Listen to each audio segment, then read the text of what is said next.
Seigneur, je vous salue au nom de notre Seigneur Jésus-Christ et je rends grâce à Dieu de nous donner encore l'occasion de nous retrouver ensemble autour de sa parole. J'invite le Saint-Esprit à prendre la direction de ces moments que nous allons passer ensemble. Merci Seigneur parce qu'au travers de ton Esprit Saint, tu viens nous conduire dans la révélation de ta parole. Tu viens nous enseigner, tu viens nous fortifier, tu viens renouveler notre espérance, notre confiance en toi. Merci pour ta fidélité, Saint-Esprit. Entre tes mains, je remets chacun d'entre nous et je remets toutes choses au nom puissant de Jésus-Christ de Nazareth. Alors, la semaine dernière, nous avions parlé sur le thème de l'onction géographique. Et c'était une exhortation à travers de laquelle le Seigneur voudrait qu'on comprenne que il est très important que nous puissions nous retrouver à la place qu'il a assignée pour nous. Et nous avons fait tout un développement à partir du psaume 66 qui disait, dans lequel il y avait ce verset qui disait nous avons passé par l'eau, nous avons passé par le feu, mais tu nous as conduits à la place de l'abondance. Tu nous as conduits à la place de la richesse, comme, comment dirais-je, dit la traduction originale et la traduction anglaise aussi. Et j'ai compris par là qu'il y a une place d'abondance, il y a une place de richesse pour tous ceux qui croient dans le Seigneur Jésus-Christ et qui ont compris, qui ont saisi la place que le Seigneur leur a réservée. Et je comprends par là que le christianisme consiste à développer cette relation tellement profonde avec Dieu, en sorte que nous puissions vraiment entendre la voix de Dieu. Parce que aussi longtemps que nous n'entendons pas la voix de Dieu, notre relation avec Dieu sera toujours problématique. Parce que Dieu est un Dieu vivant. C'est pas un Dieu mort. C'est pas un Dieu en bois, c'est pas un Dieu en pierre. Non, c'est un Dieu vivant, c'est un Dieu qui parle. C'est un Dieu qui donne des directions. C'est un Dieu qui donne des positionnements. C'est un Dieu qui veut nous repositionner. C'est un Dieu qui veut nous, comment dirais-je, donner de nouvelles directions. Donc nous avons besoin d'entendre sa voix. Nous avons besoin de communiquer et de communier avec lui. Et c'est quelque chose qui est très important. C'est pour cela que le christianisme parle essentiellement de relations personnelles. Relation personnelle avec Dieu. J'admire cette phrase qui dit d'Abraham, Abraham crut à Dieu, cela lui fut compté comme justice et il fut appelé ami de Dieu. Wow.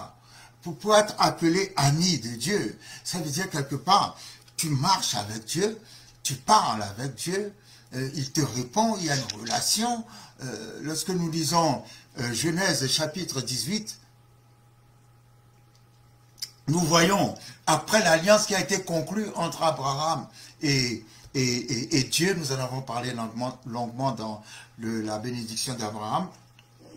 Après cette alliance de Genèse 15, nous voyons Dieu dire, j'ai un projet, je veux détruire Sodome et Gomorrhe, mais cacherai-je à Abraham ce que je vais faire? Vous voyez, il y a une sorte d'amitié, cette profondeur, cette intimité, cette connivence, cette confidentialité entre Dieu et Abraham. C'est ça le christianisme. Le christianisme, c'est Dieu est mon ami. Je lui parle, il me parle, et on se consulte l'un et l'autre. Vous voyez, et sans cela, ce n'est pas possible de connaître ta place dans la vie. Sans cela, ce n'est pas possible d'arriver à la place de l'abondance. Sans cela, ce n'est pas possible parce que le christianisme est une relation. Beaucoup de gens pensent que le christianisme, c'est poser des actions. Aller à l'église le dimanche, aller aux réunions en semaine. Non, le christianisme, c'est cela aussi. Mais le christianisme, c'est d'abord une relation. Vous voyez, quand les apôtres ont dit à Jésus, apprends-nous à prier.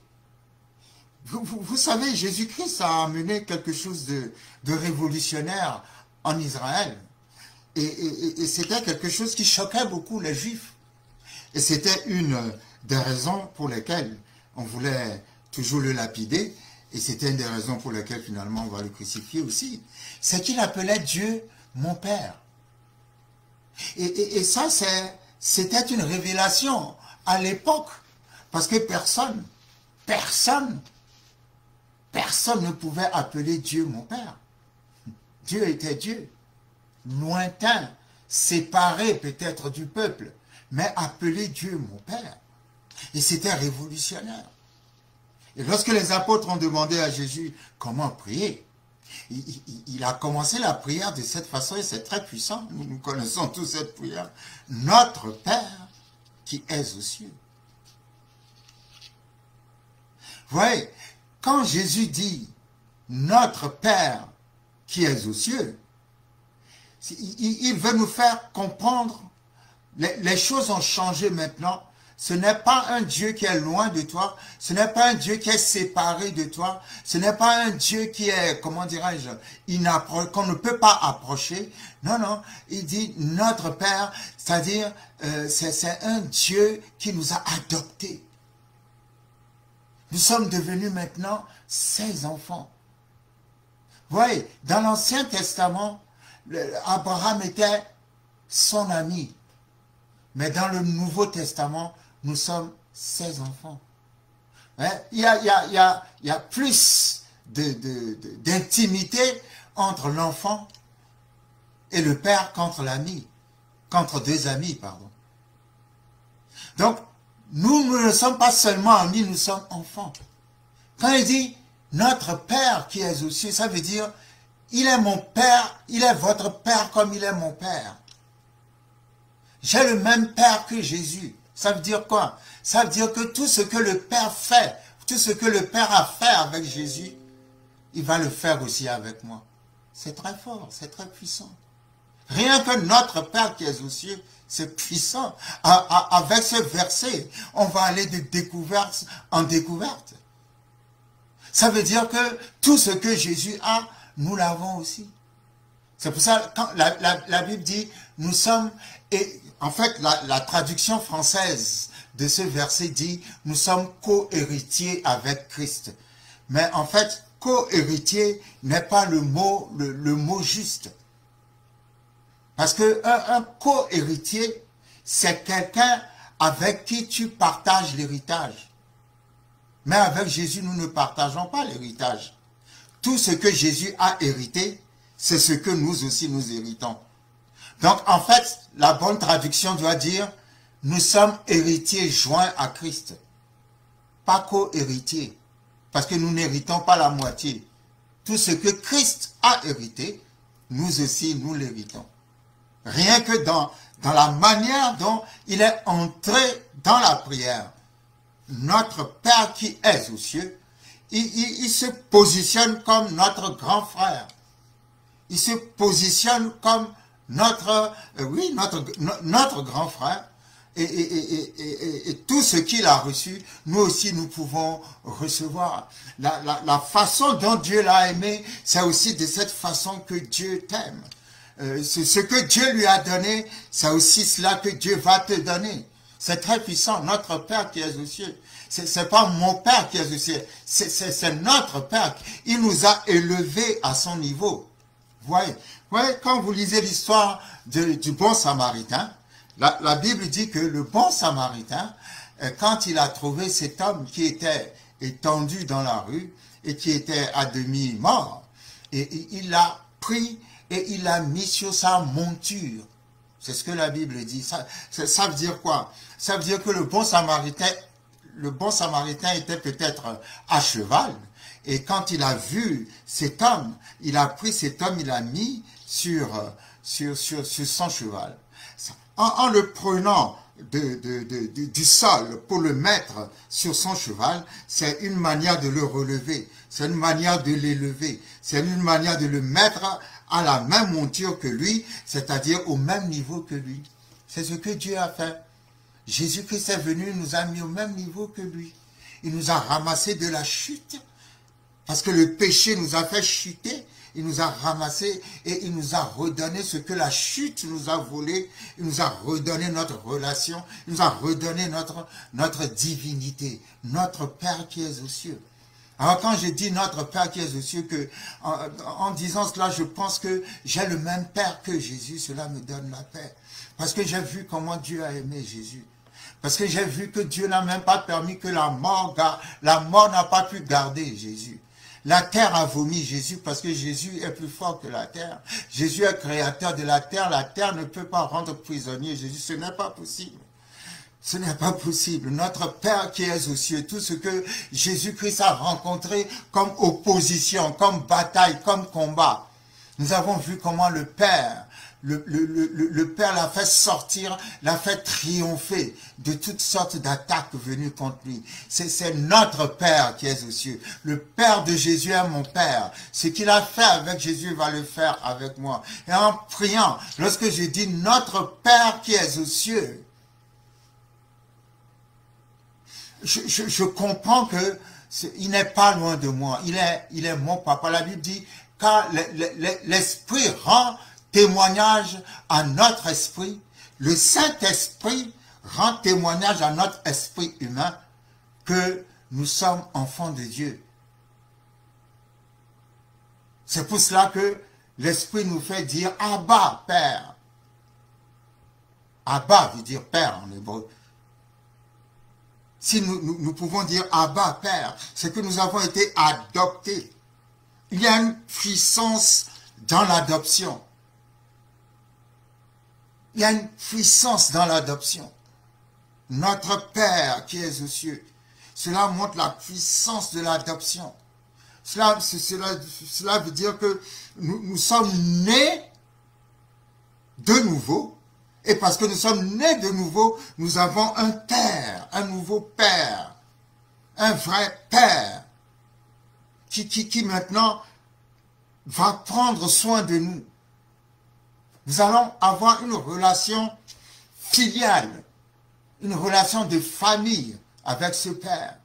Abba Père, notre Père qui est aux cieux. Que ton nom soit sanctifié.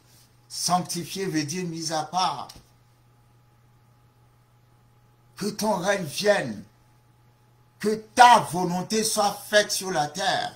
Ah ouais, la prière ne dit pas que ma volonté soit faite sur la terre, que notre volonté soit faite sur la terre. Non, la prière dit que ta volonté soit faite sur la terre. C'est pour ça que dans notre relation avec notre Père qui est aux cieux, nous devons chercher non notre volonté, mais que sa volonté soit faite dans notre vie.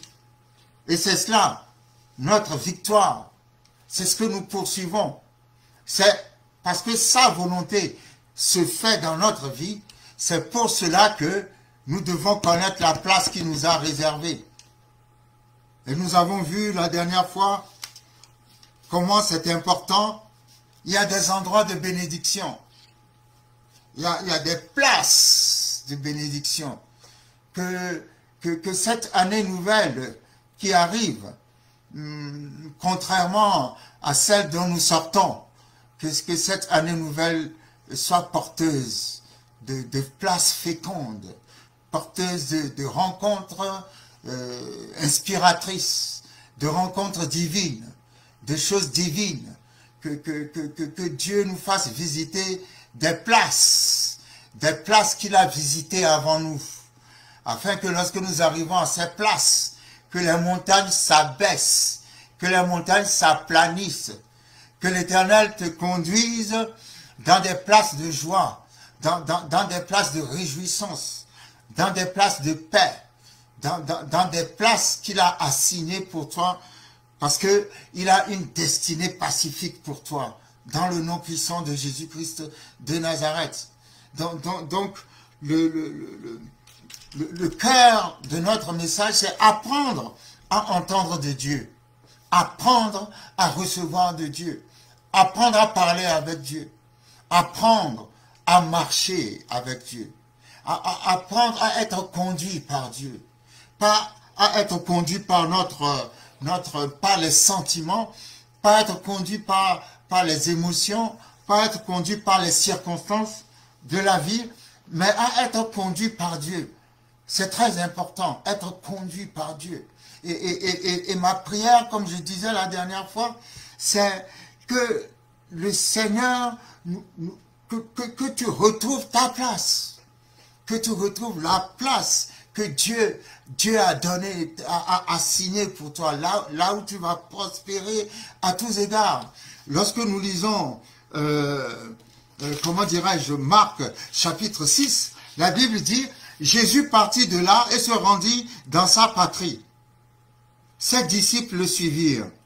Quand le sabbat fut venu, il se mit à enseigner dans la synagogue. Beaucoup de gens qui l'entendirent étaient étonnés et disaient d'où lui viennent ces choses. Quelle est cette sagesse qui lui a été donnée? Et comment de tels miracles se font-ils par ses mains? N'est-ce pas le charpentier, le fils de Marie, le frère de Jacques, de José, de Jude et de Simon? Et ses sœurs ne sont-elles pas parmi nous? Et il était pour eux une occasion de chute. Mais Jésus leur dit, un prophète n'est méprisé que dans sa patrie, parmi ses parents et dans sa maison. Alors, retenons bien ce verset, le verset 5 de Marc, chapitre 6. Il ne put faire là aucun miracle, si ce n'est qu'il imposa les mains à quelques malades et les guérit. Il ne put faire là aucun miracle. Si Jésus avait passé 3 ans et demi de ministère à Nazareth, personne n'aurait entendu parler de lui. Il n'aurait pas eu l'impact qu'il a eu, parce que Nazareth n'était pas une place de bénédiction pour lui. Lui qui était le Seigneur. Pourquoi? Parce que Nazareth, c'était la place où on l'a vu grandir. Et les gens qui l'ont vu grandir ont vu tout en lui. N'est-ce pas le charpentier? N'est-ce pas le fils de Joseph? N'est-ce pas le fils de Marie? N'est-ce pas que ses frères sont avec nous? Ses sœurs sont avec nous, on les connaît. Alors ils ont tout vu en Jésus sauf le Fils de Dieu. Parce que la familiarité diminue l'onction. Ouais, c'est pour ça qu'il faut faire attention. Il ne faut pas chercher à être trop familier avec les hommes ou avec les femmes de Dieu. Parce que la familiarité diminue l'onction. Quand on est trop familier avec un homme de Dieu ou avec une femme de Dieu, eh bien, cette personne n'a plus, son onction n'a plus d'impact sur vous. La familiarité tue l'onction. À Nazareth, Jésus n'avait pas d'impact. Parce que pourquoi? Tiens, on a mangé ensemble, on était au McDo ensemble, on a fait le foot ensemble. Dans cette familiarité a fait qu'ils étaient incapables de voir le Fils de Dieu en lui. Ils ne voyaient que le fils du charpentier, ou le charpentier, ou le fils de Marie ou de Joseph. C'est pour ça qu'il y a toujours cette forme de mystère qui entoure l'homme de Dieu ou la femme de Dieu. Ce mystère est très profitable parce que de ce mystère sort l'onction. Mais quand tu es trop familier avec l'homme de Dieu, quand tu es trop familier, l'onction ne travaille plus sur toi. C'est pour ça qu'il faut savoir garder la distance. Il faut savoir comment honorer l'onction dans l'homme de Dieu, dans la femme de Dieu pour pouvoir en bénéficier. Parce que quand tu es trop familier avec l'onction, ben l'onction ne te bénéficie plus. L'onction ne te bénéficie plus. La Bible dit à Nazareth, Jésus n'a pas pu faire beaucoup de miracles. Il y a des places où on n'est pas productif. Mais ma prière est que Dieu nous conduise cette année, que Dieu nous conduise dans des places où nous serons plus que productifs.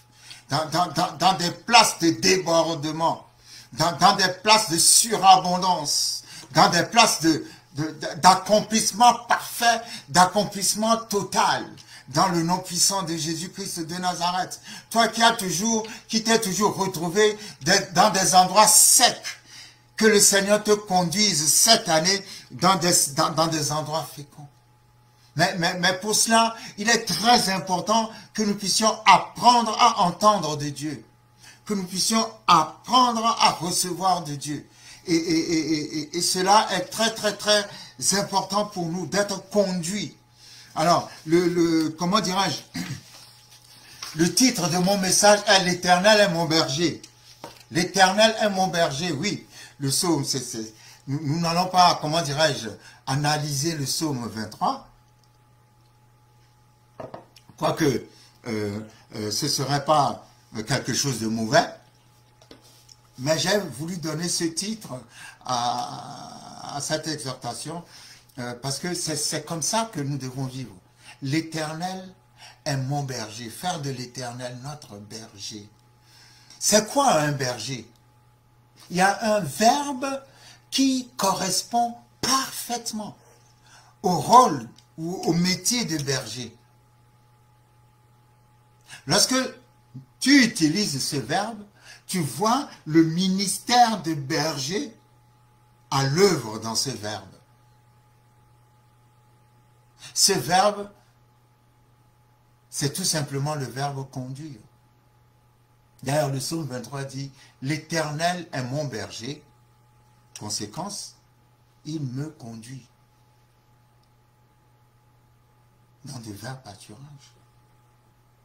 Donc, nous avons en tant que chrétiens besoin d'être conduits. C'est à ce mot que je veux venir. Sur ce mot que je veux venir, pardon. Le mot conduire. Nous avons besoin d'être conduits. Hein? Quand vous lisez les psaumes de David, il y a ce mot qui revient souvent. Et cela trahit d'ailleurs le cœur de David. Et nous voyons par là que David était un homme qui aimait énormément Dieu. Il cherchait toujours à être conduit par Dieu. Et dans la plupart des cas, vous verrez toujours David demander à Dieu, dois-je poursuivre? Dois-je ne pas poursuivre? Si je poursuis, est-ce que je récupérerai? Est-ce que je gagnerai? Dois-je faire... David est toujours en train de consulter l'Éternel parce que David veut toujours être conduit par l'Éternel. Et c'est ça que nous devons... C'est cela la relation, le type de relation que nous devons avoir avec Dieu. C'est être conduit tout le temps. Être conduit par Dieu. Lorsque nous voyons le psaume, j'ai pris quelques psaumes rapidement, hein, juste pour le psaume 5 à 100 verset 9, dit ceci, c'est écrit, « Éternel, conduis-moi dans ta justice, à cause de mes ennemis, aplanis ta voie sous mes pas. » Conduis-moi dans ta justice. Le psaume 25 verset 5 dit, « Conduis-moi dans ta vérité. » Et instruis-moi, car tu es le Dieu de mon salut, tu es toujours mon espérance. Quand David parle à Dieu, on sent qu'il y a vraiment que c'est des paroles qui viennent, qui sortent de son cœur. Psaume 27, verset 11. Éternel, enseigne-moi ta voie, conduis-moi dans le sentier de la droiture à cause de mes ennemis. Conduis-moi dans le sentier de la droiture à cause de mes ennemis. Psaume 61, verset 3, que je trouve très beau. Du bout de la terre, je crie à toi, le cœur abattu. Conduis-moi sur le rocher que je ne puis atteindre. Conduis-moi sur le rocher que je ne puis atteindre. C'est quand l'Éternel nous conduit, alors il est le berger. Parce que c'est ça le rôle du berger. Le berger conduit. C'est curieux d'ailleurs, nous voyons la parfaite, la perfection de la Trinité, le Père, le Fils, le Saint-Esprit, au travers du ministère de berger. Pourquoi je dis cela? Le psaume 23, Ancien Testament, l'Éternel se présente et l'Éternel dit, le Père dit, la Bible dit, l'Éternel est mon berger. Ça, c'est le Père. Quand Jésus est arrivé dans le Nouveau Testament, il s'est présenté dans l'évangile de Jean à son chapitre 10 et il a dit, je suis le bon berger. Maintenant, alors que Jésus lui-même s'apprêtait à partir et qu'il parlait de l'arrivée du Consolateur, du Saint-Esprit, il présente le Saint-Esprit dans Jean chapitre 16, il dit, quand le Consolateur viendra, il vous conduira. Toujours le ministère des bergers. Nous voyons le Père qui est le berger, nous voyons le Fils qui se présente comme le berger, et nous voyons le Saint-Esprit qui nous conduit comme le berger. Donc, aujourd'hui, Jésus n'est pas là physiquement, mais Jésus, c'est le Saint-Esprit. Jésus, c'est le Saint-Esprit, et j'aime beaucoup d'ailleurs, hein, dans Actes chapitre 16, si je ne me trompe, la Bible appelle le Saint-Esprit l'Esprit de Jésus. Donc nous voyons là, c'est la même personne, nous voyons la Trinité, le Père, le Fils, le Saint-Esprit, qui, pas trois dieux, mais trois personnes, en un seul Dieu. Et nous voyons les trois dans des rôles différents, mais les trois toujours en tant que berger. Et l'Esprit est là, il est notre berger qui nous conduit. Amen. Et nous avons besoin de la conduite du Saint-Esprit. C'est lui qui va nous conduire dans les places de l'abondance. C'est lui qui va nous conduire dans des bonnes résolutions. Et vous savez, je parlais de Nazareth tout à l'heure qui n'était pas la place idéale pour Jésus. Parce que là, il n'a pas eu l'impact qu'il fallait. Dans la vie, il y a des places comme ça où on n'a pas l'impact qu'il faut. Mais l'Esprit de Dieu va te conduire à là où tu peux avoir l'impact qu'il faut. Vous savez, il y a des places de bénédiction spécifiques. Lorsque David était poursuivi par Saül, le rêve de Saül cherchait tout le temps à tuer David. Je ne sais pas comment dirais-je, elle a fait, mais nous avons une grande enseignante américaine qui s'appelle Marilyn Hickey. Et Marilyn Hickey, dans un de ses livres, a écrit que Saül a tenté de tuer David 21 fois sur 9 ans.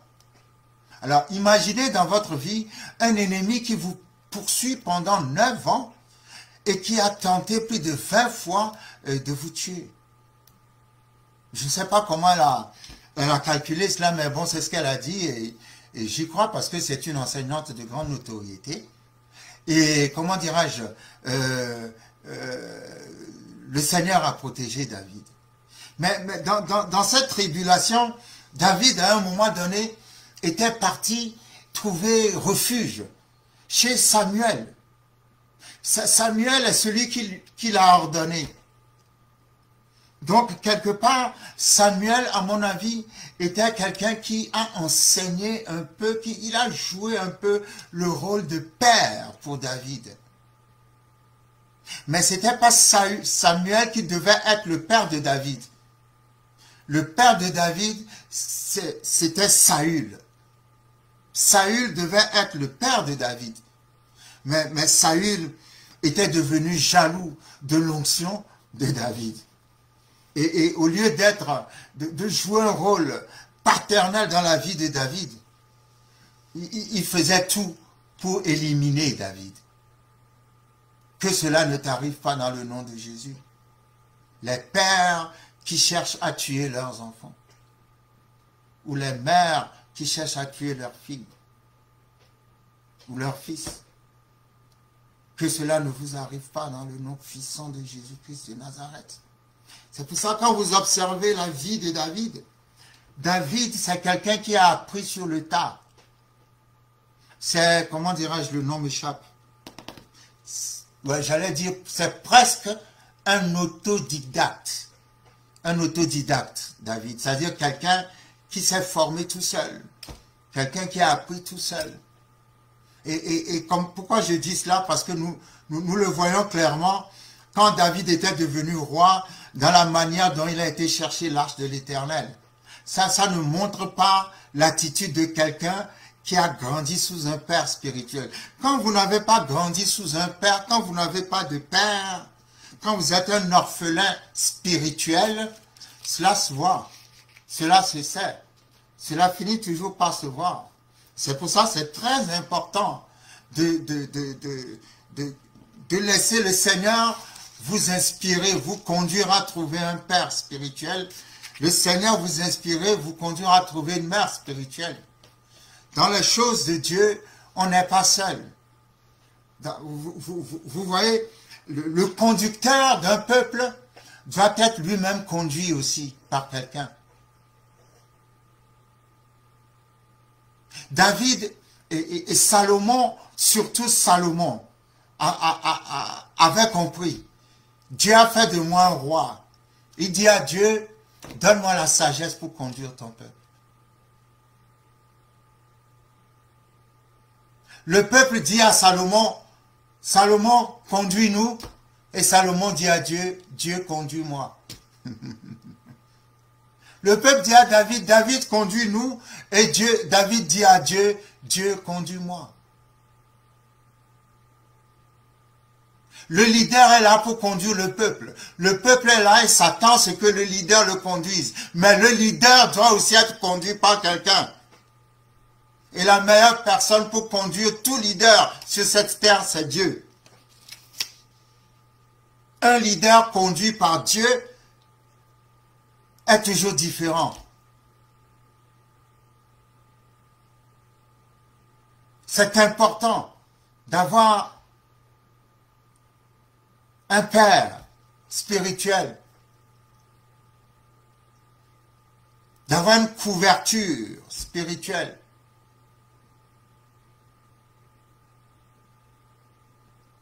C'est vrai, Dieu nous parle, mais n'oubliez pas, Dieu est un Dieu d'ordre. Quand on dit que Dieu est un Dieu d'ordre, ça ne veut pas dire que Dieu aime, Dieu est un Dieu de propreté. Ce n'est pas de cet ordre-là qu'on parle. Quand on dit Dieu est un Dieu d'ordre, ça veut dire que Dieu est un Dieu qui respecte l'ordre, la manière dont il a structuré les choses. Et Dieu parle à travers quelqu'un. Vous voyez, c'est très important de grandir sous l'onction d'un père, d'avoir un père, une mère à honorer. Mais David, malheureusement, était tombé sur Saül qui ne pouvait pas vraiment jouer ce rôle de père. On ne lui a pas appris que quand on porte l'arche doit être portée sur les épaules. Non, non, il est parti chercher l'arche et a mis l'arche sur un char tiré par des bœufs. Erreur. S'il a grandi sous un père, il n'allait jamais commettre cette erreur-là. Donc, Samuel devait de temps en temps l'enseigner, comme c'est Samuel qui l'a ordonné. Et un jour, Saül va apprendre que David est à Najoth, qui est une ville près de Rama, chez Samuel. Alors, qu'est-ce que David va faire? Qu'est-ce que Saül va faire?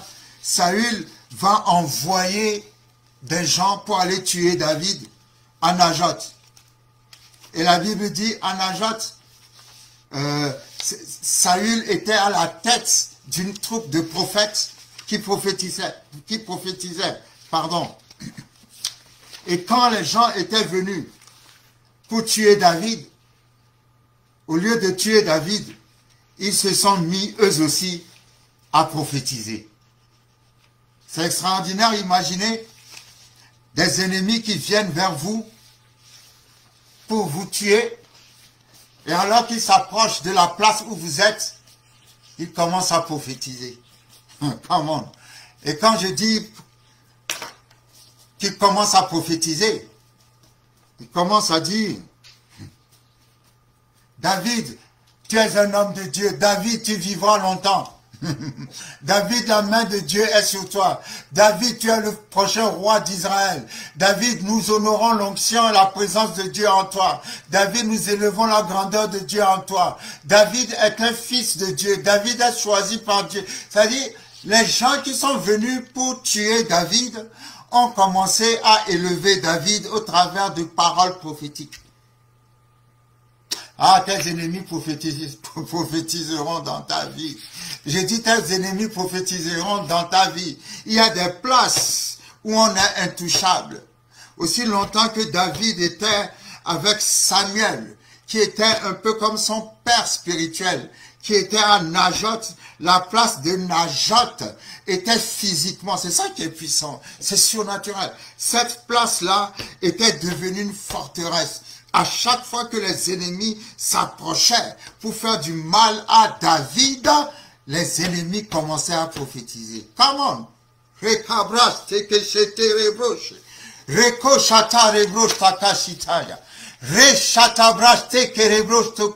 Les ennemis vont prophétiser dans ta vie.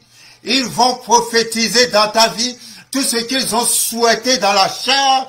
Ils vont le prophétiser le contraire pour toi. Ils vont te souhaiter une longue vie. Ils vont te souhaiter une grande élévation. Ils vont souhaiter la grâce et la gloire de Dieu sur ta vie dans le nom puissant de Jésus-Christ de Nazareth. Dans le nom puissant de Jésus-Christ de Nazareth. Vous lirez 1 Samuel 19 à partir du verset 18.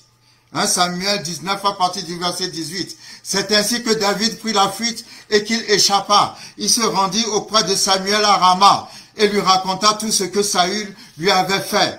Puis il alla avec Samuel demeurer à Najoth. On le rapporta à Saül en disant, voici, David est à Najoth près de Rama. Saül envoya des gens pour prendre David. Ils virent une assemblée de prophètes qui prophétisaient, ayant Samuel à leur tête. L'Esprit de Dieu saisit les envoyés de Saül et ils se mirent aussi à prophétiser eux-mêmes. On en fit rapport à Saül qui envoya d'autres gens et eux aussi prophétisèrent. Il envoya encore pour la troisième fois et ils prophétisèrent également. Come on. Et la Bible dit, alors Saül alla lui-même à Rama. Arrivé à la grande citerne qui est à Sékou, il demanda, où sont Samuel et David? On lui répondit, ils sont à Najoth, près de Rama. Et il se dirigea vers Najoth, près de Rama. L'Esprit de Dieu fut aussi sur lui. Et Saül continua son chemin en prophétisant jusqu'à son arrivée à Najoth, près de Rama. Il ôta ses vêtements et il prophétisa aussi devant Samuel et il se jeta nu par terre tout ce jour-là et toute la nuit. C'est pourquoi on dit Saül est aussi parmi les prophètes. Voyez comment le Seigneur ridiculisait Saül. Lorsque Saül, il a envoyé 3 troupes différentes pour aller tuer David à Najoth. Alors que David était avec Samuel à Najot. Ah, merci Seigneur. Que le Seigneur te conduise à Najot. Je dis que le Seigneur te conduise à Najot. Quand on est à Najot, on prophétise. Quand on est à Najot, l'Esprit de Dieu devient une forteresse. L'Esprit de Dieu te couvre et l'Esprit de Dieu te protège. L'Esprit de Dieu devient un rempart autour de toi et l'ennemi ne peut pas te toucher. L'ennemi ne peut pas t'atteindre. À Najot.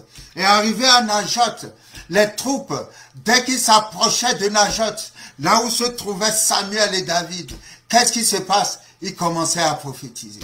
On a dit à Saül, oui, les troupes que tu as envoyées n'ont pas pu toucher à David. Ils ont commencé à prophétiser. Saül a envoyé une deuxième troupe. La deuxième troupe aussi, arrivée à Najot, a commencé à prophétiser. Saül envoie une troisième troupe.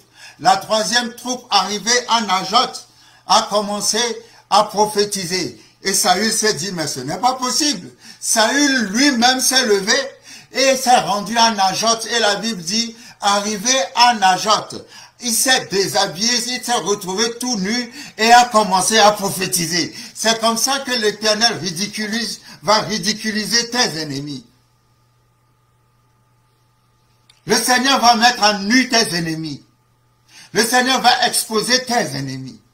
Et ceux-là qui se sont levés pour souhaiter ta mort, ils prophétiseront ta vie. Ils prophétiseront sur ta vie. Ils prophétiseront que tu vivras longtemps. Ils prophétiseront que tu passeras la frontière de cette année. Ils prophétiseront que l'année prochaine sera ton année. Ils prophétiseront que tu t'assieras sur ton trône enfin. Ils prophétiseront que leurs mains ne pourront pas t'atteindre. Ils prophétiseront que les fausses qu'ils ont creusées pour toi, c'est eux-mêmes qui tomberont dedans. Ils prophétiseront que tu vivras longtemps. Ils prophétiseront que l'Éternel sera... que l'Éternel va t'élever et va te mettre à une place où ils ne peuvent plus t'atteindre dans le nom puissant de Jésus. Ils prophétiseront ta prospérité. Ils prophétiseront ta guérison. Ils prophétiseront ta délivrance. Ils prophétiseront une longue et interminable vie dans ta vie. La vie de Dieu. La vie Zoé.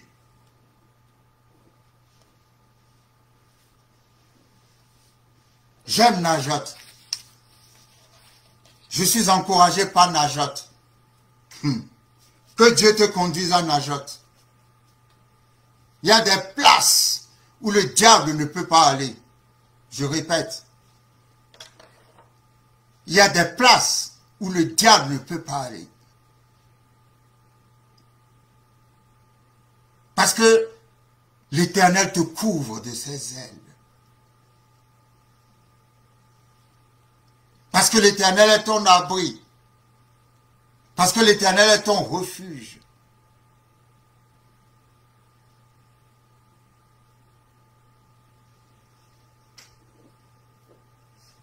Je prie pour cette année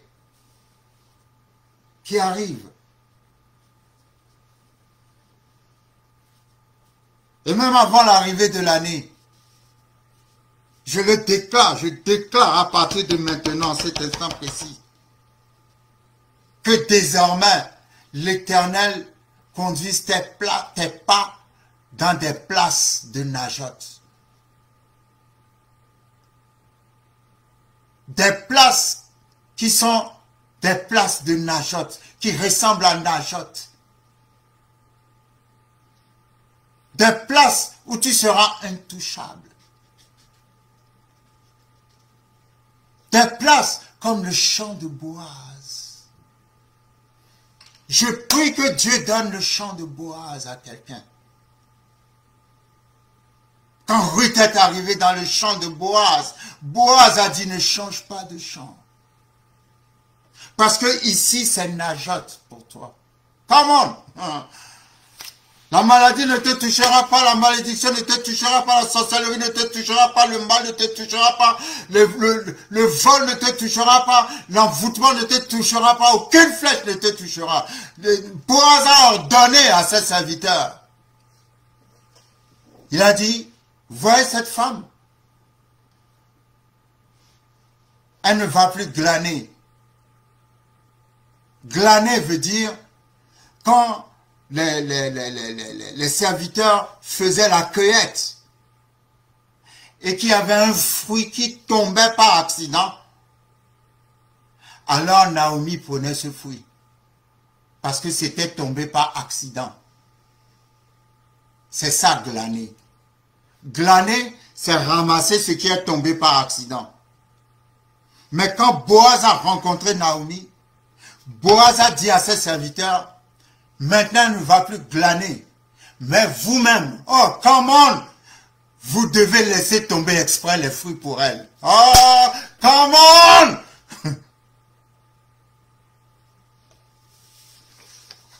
J'aime ça. Jusqu'ici, elle glanait. Mais maintenant qu'elle m'a rencontré, elle ne va plus glaner. Ah, je déclare à partir de maintenant que tu ne glaneras plus. Le Seigneur ordonne à ses anges, partout où tu vas passer, de laisser tomber des fruits exprès sur ton chemin. Ah, come on. Les démons qui te touchaient avant ne te verront plus. Ils ne te toucheront plus. Parce que ta place devient nageote. Au nom puissant de Jésus-Christ de Nazareth, tes ennemis prophétiseront sur ta vie. Je dis tes ennemis prophétiseront sur ta vie. Je dis tes ennemis prophétiseront sur ta vie. Ils verront la gloire de Dieu sur ta vie. Au nom puissant de Jésus-Christ de Nazareth. Au nom puissant de Jésus-Christ de Nazareth.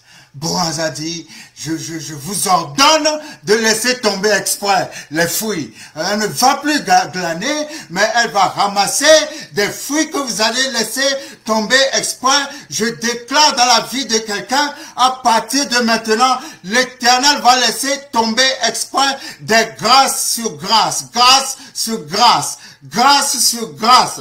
Partout où tes pieds vont passer, ça sera nageote. Que la grâce de Najoth te poursuive. Que la grâce de Boaz te poursuive. Au nom puissant de Jésus, de tous les champs de Bethléem, que les pas de l'Éternel, que l'Éternel conduise tes pas dans les champs de Boaz. Il y avait plusieurs champs, mais l'Esprit de l'Éternel a conduit Ruth dans le champ de Boaz.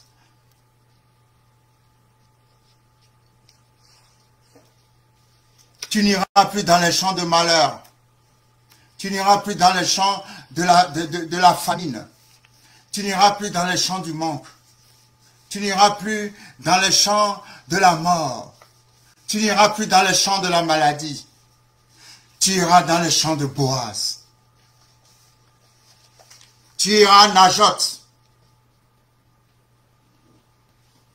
Tu iras à Najoth. Tu iras dans le champ de Boaz. Boaz a changé la loi. Parce que la loi dit, les pauvres et les veuves, et l'étranger, n'ont pas le droit de travailler. Mais ils ont le droit de glaner. Ils doivent aller dans les champs.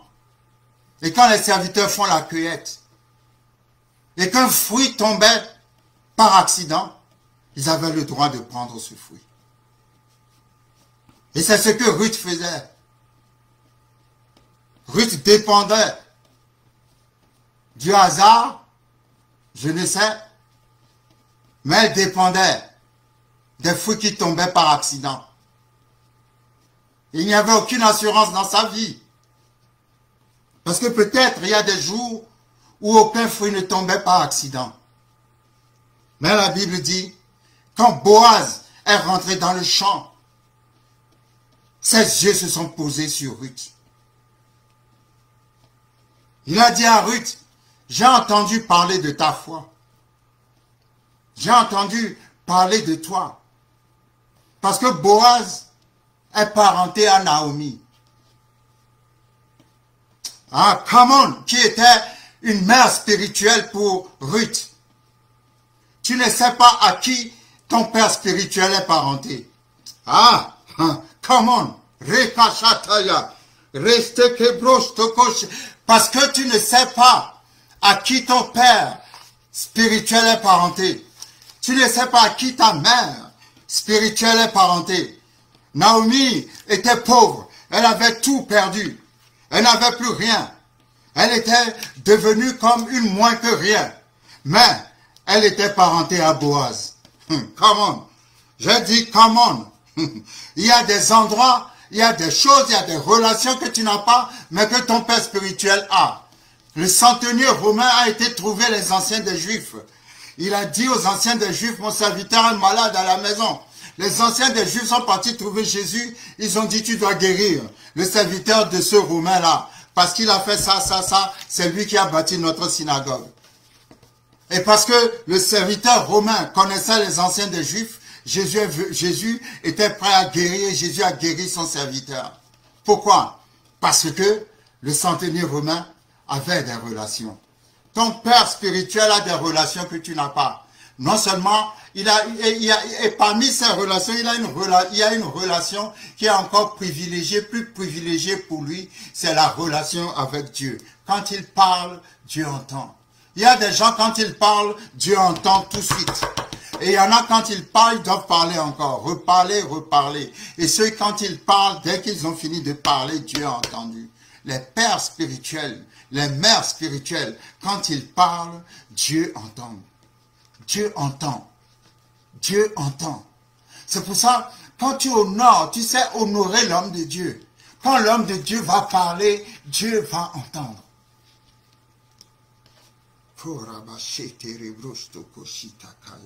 Il y a des principes qu'on n'enseigne plus. Il y a des principes que les gens ne connaissent pas. Noé a bu. Il était sourd, n'est-ce pas? Mais quand il a parlé, ce qu'il a parlé, c'est accompli. Attention à ceux qui portent l'onction.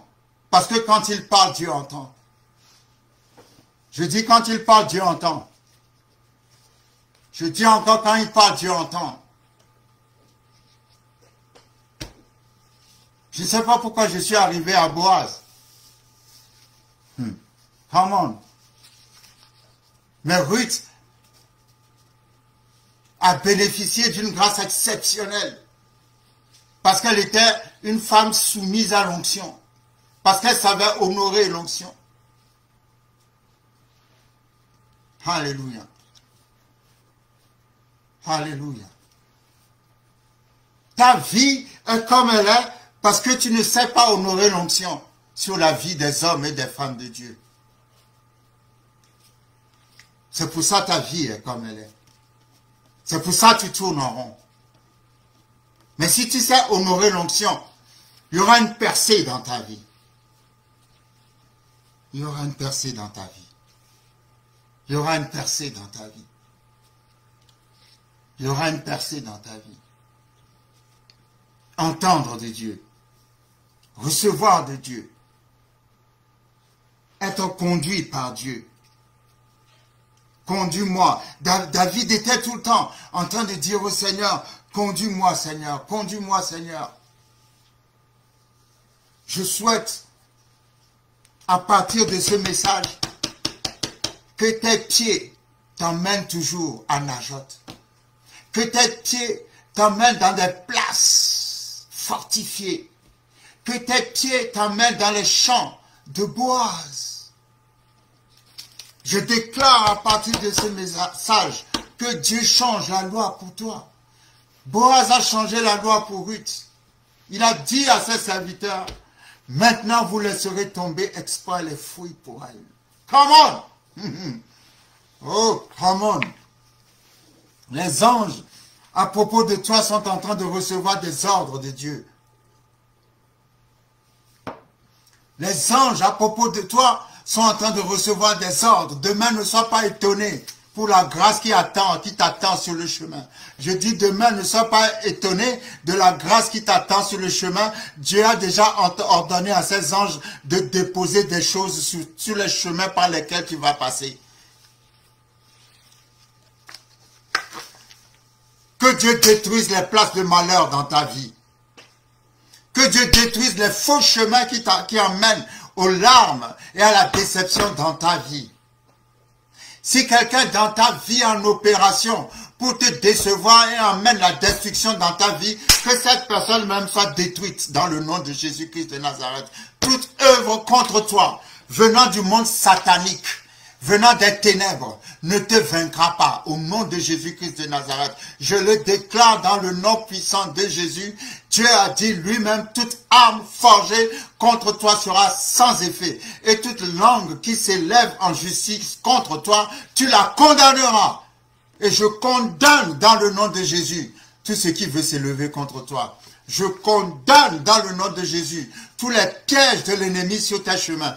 Je condamne dans le nom de Jésus toute condamnation venant du monde des ténèbres. Je condamne. Je condamne. Je condamne.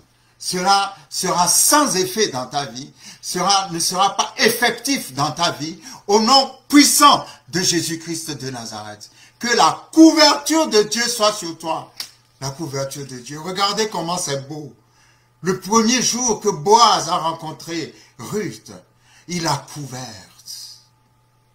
Il a couverte. Il a couverte de son amour. Il a couverte. Il a dit, ne change pas de chant. Ah, Dieu dit à quelqu'un, ne change pas de chant. Ne change pas de chant. Ne change pas de chant. Reste en Najot. C'est là où l'ennemi viendra prophétiser sur toi. Reste en Najot. Come on, come on, come on. Jusqu'à ce que je fasse de tes ennemis ton marchepied. Dans le nom de Jésus. Dans le nom puissant de Jésus. Ceux qui défient la grandeur de Dieu dans ta vie, qu'ils soient défiés eux aussi par la grandeur de ton Dieu. Ceux qui défient la grandeur de Dieu dans ta vie, ils verront cette grandeur et ils diront, Seigneur, nous ne savions pas que tu étais aussi grand. Merci Seigneur. Merci Seigneur. Dieu dit à quelqu'un, avec tous les accidents qui sont arrivés sur toi, avec tout ce qui s'est passé dans ta vie, tu serais déjà mort. Mais je n'ai pas voulu que tu meures, parce que tu n'as pas encore vu ma gloire. Ah, je ne sais pas à qui Dieu parle, mais je le dis encore, Dieu dit à quelqu'un, avec tous les accidents qui sont arrivés dans ta vie, avec toutes les tribulations par lesquelles tu es passé dans ta vie, tu devais être déjà mort. Mais j'ai empêché la mort parce que tu n'as pas encore vu ma gloire. Je le dis encore. Dieu dit à quelqu'un, avec tous les accidents qui te sont arrivés, avec toutes les tribulations par lesquelles tu es passé, avec tout ce que l'ennemi a fait pour te détruire, tu devrais déjà être mort. Mais je n'ai pas permis que tu meures parce que tu n'as pas encore vu ma gloire. Moi, je te remercie, Seigneur, pour cette parole. Merci, Seigneur, parce que quelqu'un n'a pas encore vu la gloire de Dieu. Et je prie que cette gloire éclate dans ta vie, dans le nom de Jésus-Christ de Nazareth. Tu verras la gloire de Dieu. Tu verras la gloire de Dieu. Je dis, tu verras la gloire de Dieu. Je ne sais pas ce que le Seigneur va faire, mais le Seigneur dit, tu verras ma gloire. Tu verras ma gloire. Tu verras ma gloire.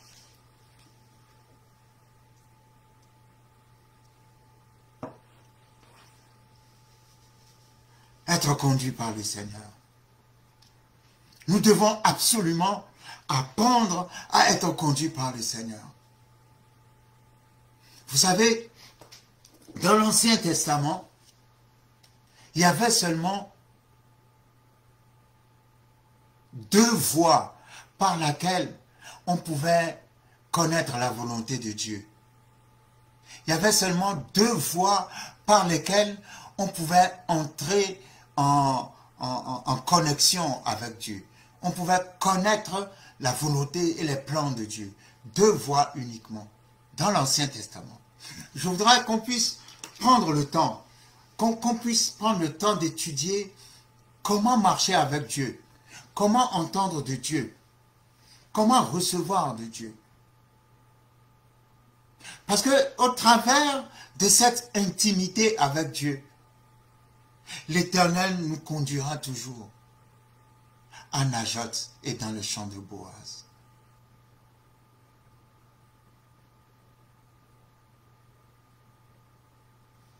Je vais vous inviter rapidement dans le livre de Nombre, Nombre chapitre 27, à partir du verset 18. Nombre 27, à partir du verset 18.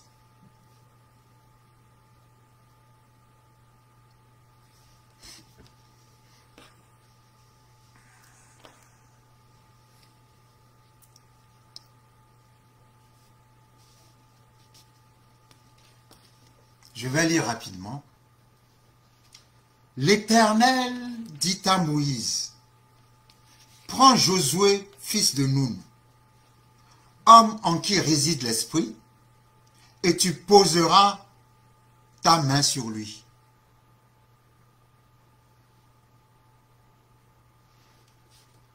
Tu le placeras devant le sacrificateur Éléazar et devant toute l'assemblée, et tu lui donneras des ordres sous leurs yeux.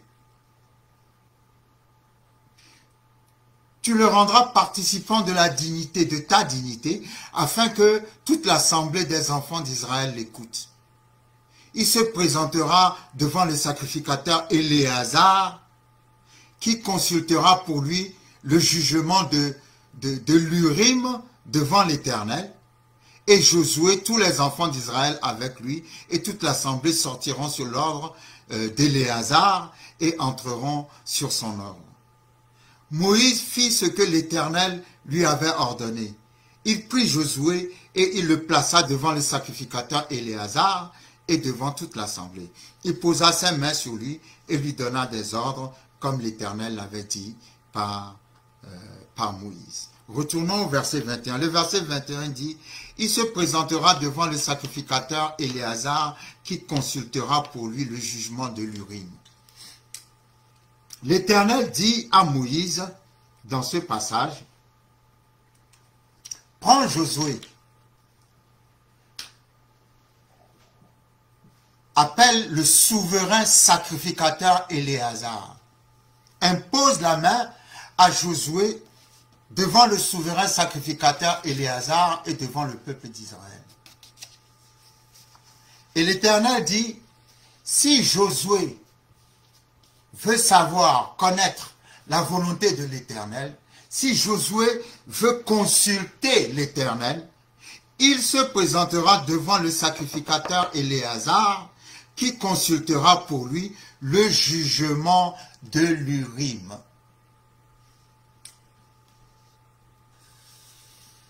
C'est-à-dire, Josué ne peut pas se lever d'un seul coup et dire « l'Éternel m'a parlé ». L'Éternel m'a dit ceci, l'Éternel m'a dit cela. Non. Si Josué veut savoir la volonté de l'Éternel, Josué doit se présenter devant le souverain sacrificateur qui s'appelait Éléazar. Et Éléazar va consulter l'Éternel par l'Urim. Et ensuite, Éléazar va dire à Josué la volonté de l'Éternel. Donc, dans l'Ancien Testament, il y avait deux voies par lesquelles on pouvait connaître la volonté de Dieu. Il y avait les souverains sacrificateurs. Vous allez trouver le souverain sacrificateur. Et maintenant, le souverain sacrificateur va consulter pour toi la volonté de Dieu en utilisant quelque chose que la Bible appelle l'Urim et le Thummim. Alors, l'Urim et le Thummim sont des éléments qui font partie des habits du souverain sacrificateur.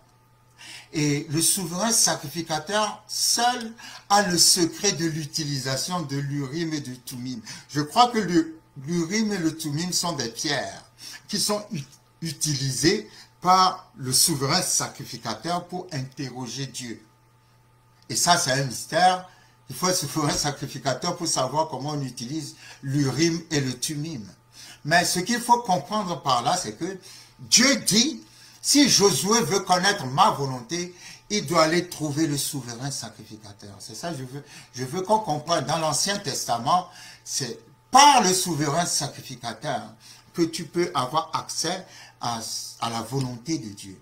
Alors, à part le souverain sacrificateur, il y a aussi les prophètes. Il y a les hommes que Dieu a établis prophètes. C'est seulement ces deux voies qui sont des voies officielles et les voies de Dieu dans l'Ancien Testament. Quand tu veux consulter l'Éternel, tu vas trouver le souverain sacrificateur ou alors tu vas trouver le prophète. Lorsque nous allons dans le livre de Samuel, par exemple, lorsque Saül était parti chercher les ânesses de son père, ils étaient arrivés à un niveau, je crois que c'est 1 Samuel chapitre 9, si je ne me trompe, où le serviteur a dit à Saül, il y a un prophète, en parlant de Samuel, dans la ville prochaine, et que nous pouvons consulter. Et la Bible dit, le prophète, à l'époque, était appelé aussi le voyant. Ouais. Et donc, ils avaient consulté le voyant. Et le voyant, il est voyant parce qu'il voit.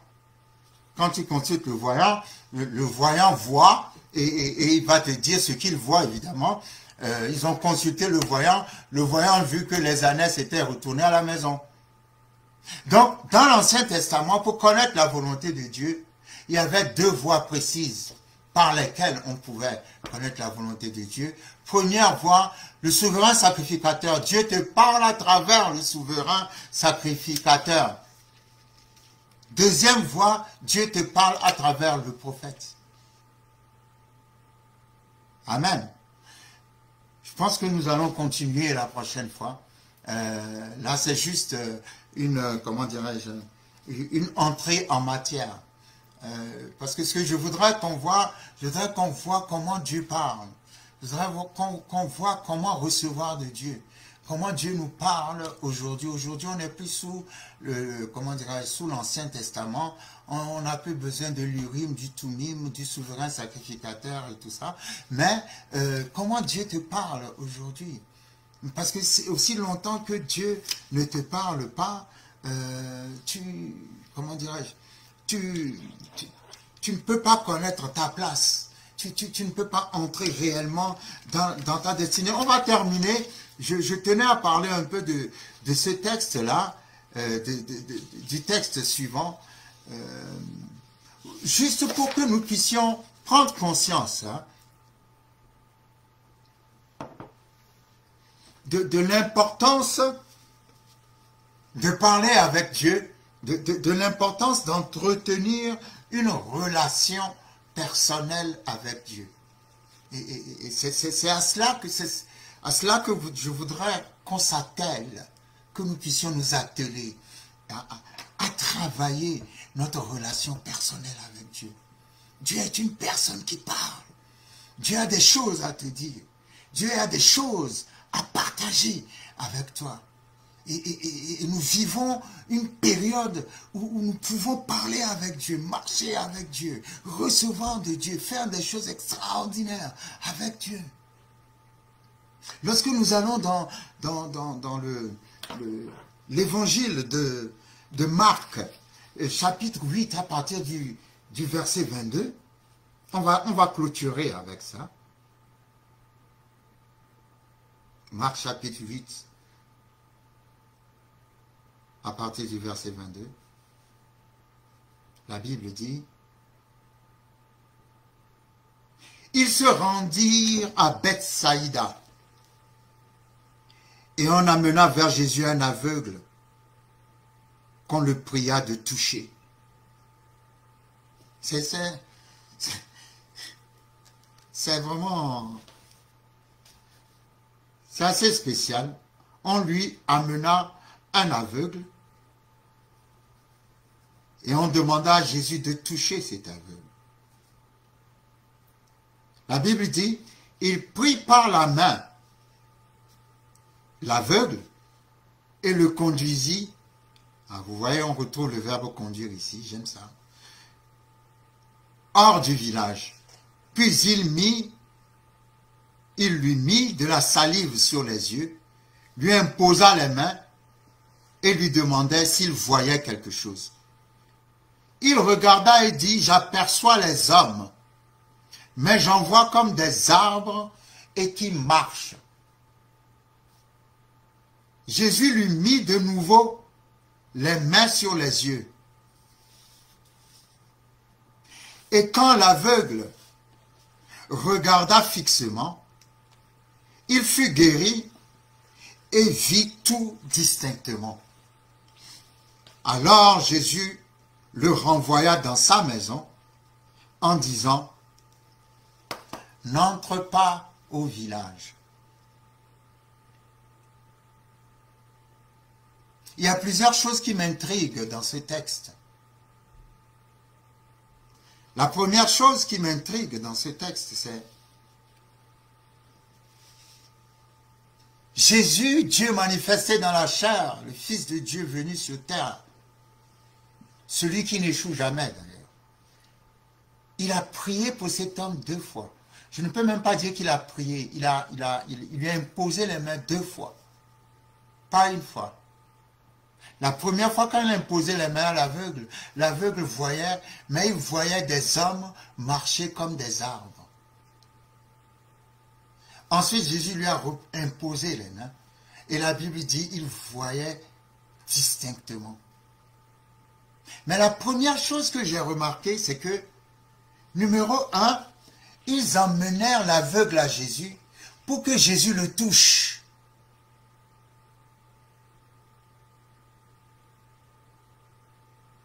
Ça me fait penser à cette femme qui perdait du sang depuis 12 ans, Marc chapitre 5 ou Marc chapitre 10, et qui a dit, si je le touche, je serai guéri. Et quand elle a touché Jésus, elle fut guérie. Mais vous verrez dans le texte, quand elle fut guérie, que Jésus a dit, qui m'a touché? Parce que Jésus, quand elle l'avait touché, avait senti une force sortir de lui. Et la Bible dit, la femme s'est présentée à Jésus. Et quand Jésus a vu la femme, Jésus l'a appelée, Jésus lui a dit, ma fille. Ce sont des détails très importants. Parce que Jésus ne veut pas que tu le touches ou te toucher simplement. Jésus veut te voir, Jésus face to face, face à face. Il veut te connaître, il veut avoir une relation personnelle avec toi. La femme est venue chercher la guérison un peu comme une voleuse. Jésus a dit non, non, non, non, non, je veux te connaître. Et quand elle s'est présentée, Jésus l'a adoptée, il a dit ma fille. Pourquoi je parle de ça? C'est pour insister sur l'importance d'avoir une relation personnelle avec le Seigneur Jésus-Christ. Quand la dame s'est présentée, Jésus l'a appelée ma fille. Donc elle n'a pas seulement reçu la guérison, elle a reçu le Seigneur Jésus comme son Seigneur et Sauveur. Elle est entrée en relation personnelle avec Jésus. Et ici, on emmena Jésus un aveugle pour que Jésus le touche. Parce qu'en le touchant tout simplement, l'aveugle va être guéri, l'aveugle va être délivré. Mais, je trouve ça très beau. Jésus a fait plus que le toucher. La Bible dit Jésus le prit par la main. Formidable.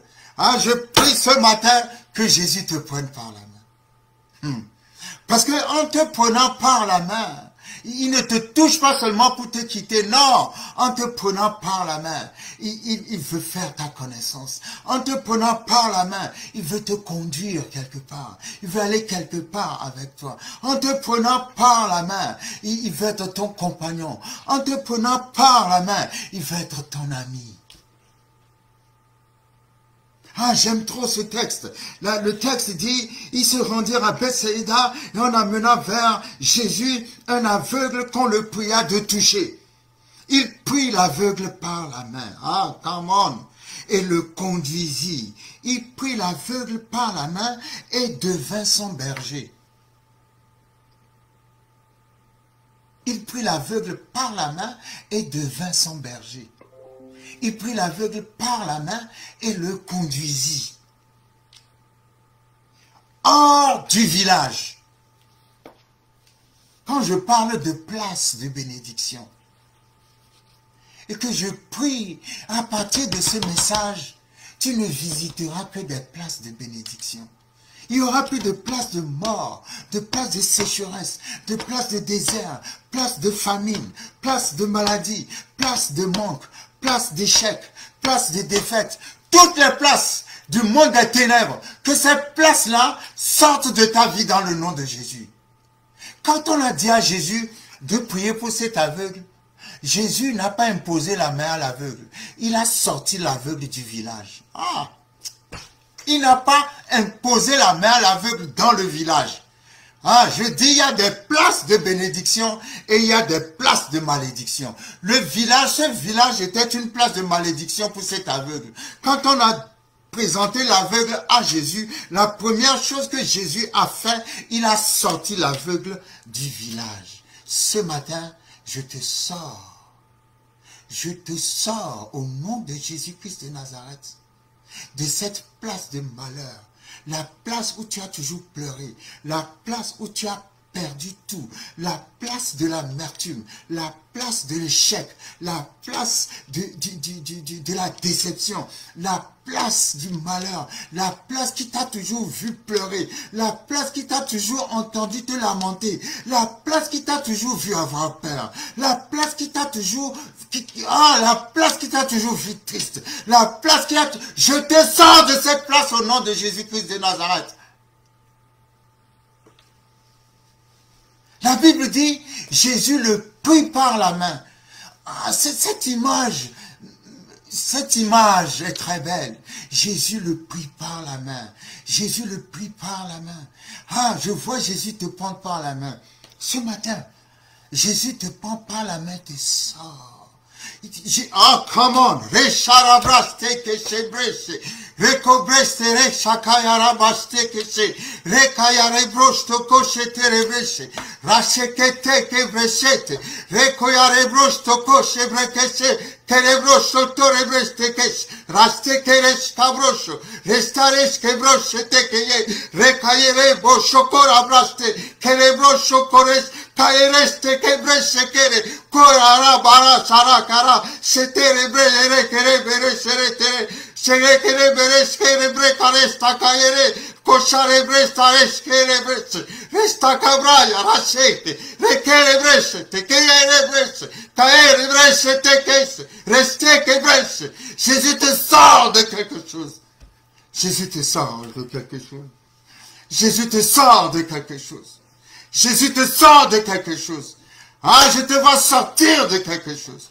Au nom de Jésus, sors dans le nom de Jésus.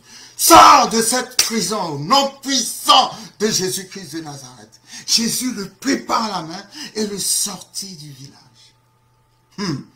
Ah, repositionnement et nouvelle direction. Ah, quelqu'un doit se repositionner.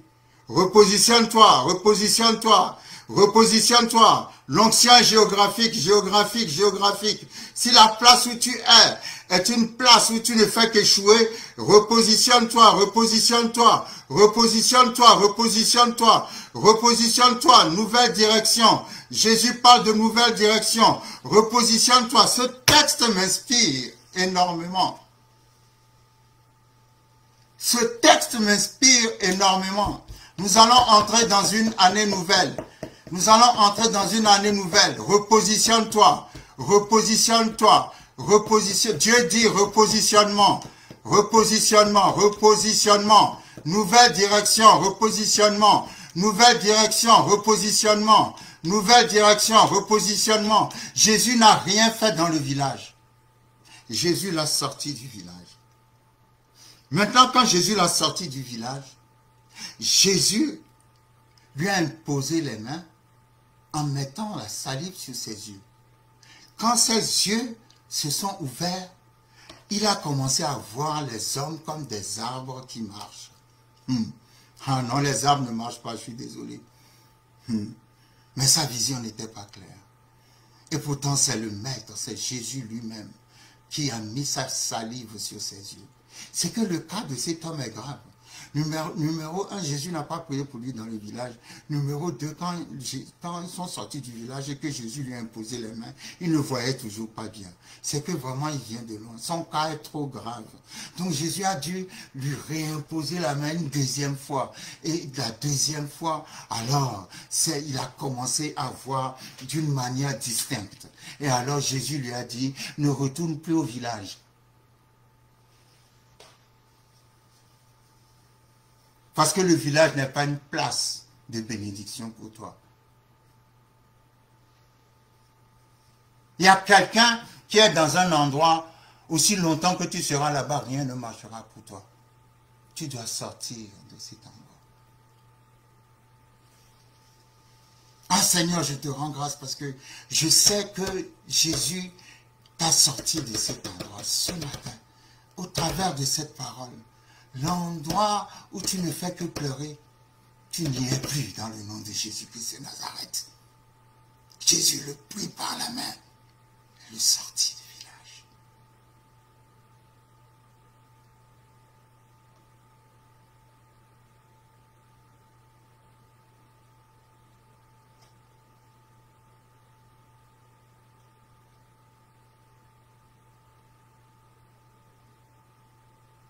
Seigneur, je te rends grâce pour ta parole. Apprends-nous à recevoir de toi. Nous avons besoin de recevoir de toi. Nous avons besoin d'apprendre à entendre ta voix. Prochainement, nous sommes en train d'entrer dans cela. Apprendre à entendre la voix de Dieu. Dans l'Ancien Testament, pour entendre la voix de Dieu, il faut consulter le souverain sacrificateur ou consulter le prophète.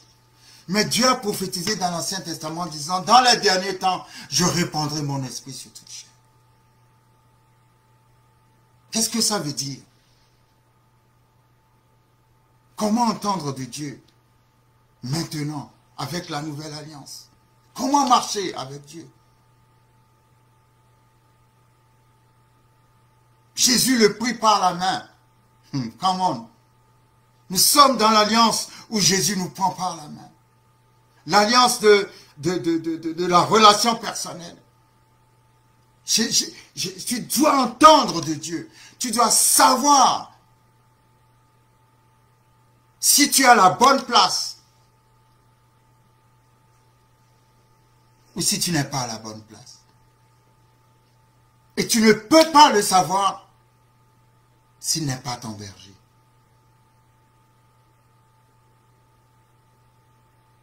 Je prie sincèrement, au travers de cette série,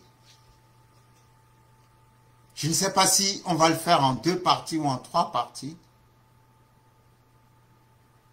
que le Saint-Esprit nous aide et nous apprenne comment entendre la voix de Dieu, comment recevoir de Dieu, comment être conduit par Dieu. C'est vital, c'est vital, c'est vital, c'est vital. Et j'ai la foi que le Seigneur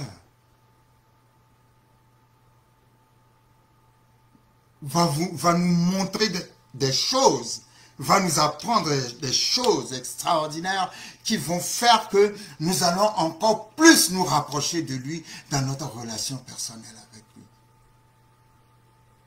Que le Seigneur vous bénisse et vous conduise chacun à la place de son abondance.